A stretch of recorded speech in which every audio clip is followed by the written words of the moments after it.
Hello' everyone, মই অন্য এটা শ্বৰ্ট ভিডিঅ'লৈ আপোনালোকক স্বাগতম জনাইছোঁ। আজি মাছ লৈছোঁ, কৰ্চ মাছ লৈ লৈছোঁ বইল খাবলৈ।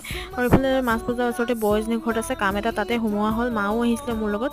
আৰু এইফালে মই আদা নহৰু দি থেতালি লৈ কেঁচা পিঁয়াজ দি পেলাই এইখিনি মেৰিনেট কৰি লৈছোঁ। লগত অকণমান হালধিও দি দিছোঁ আৰু জালুকো দি দিছোঁ। এইখিনি এতিয়া পানীখিনি উতলি থাকোঁতে ইয়াত দি দিয়া হৈছে। এইখিনি উতলি থাকোঁতে এতিয়া ইয়াত আলু লগতে এড কৰি দিয়া হ'ল।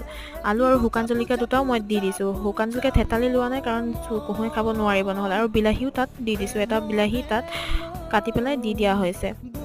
আৰু এতিয়া মই ইয়াত নিমখ দি দিম। বিলাহী গলত নিমখে যিহেতু সহায় কৰে। আৰু লগতে মই ভাজি আছোঁ মাছৰ পেটু। দুপৰীয়া ঠাণ্ডা ভাত আছিলে, সেয়াই দি মাছৰ পেটুখিনি মই এতিয়া ভাজি ল'ম। আৰু মোৰ ভিডিঅ'বোৰ চাই কেনেকুৱা পায় আপোনালোকে জনাবচোন প্লিজ। আৰু ভাল পালে ছাবস্ক্ৰাইব কৰি দিব। আৰু এইফালে মই এতিয়া খৰিচা দি দিছোঁ মাছৰখিনিত। খৰিচা টেঙা হ'লে অকণমান যিহেতু ভাল লাগে। আৰু এইফালে কুহুৰ ভাত মই উলিয়াই ল'লোঁ, তাইক খুৱাই ল'ম। আমিও খালোঁ। আৰু এতিয়া ভণ্টিয়ে কৈছে খাই ভাল পালে, ময়ো খাই লৈছোঁ। Thank U.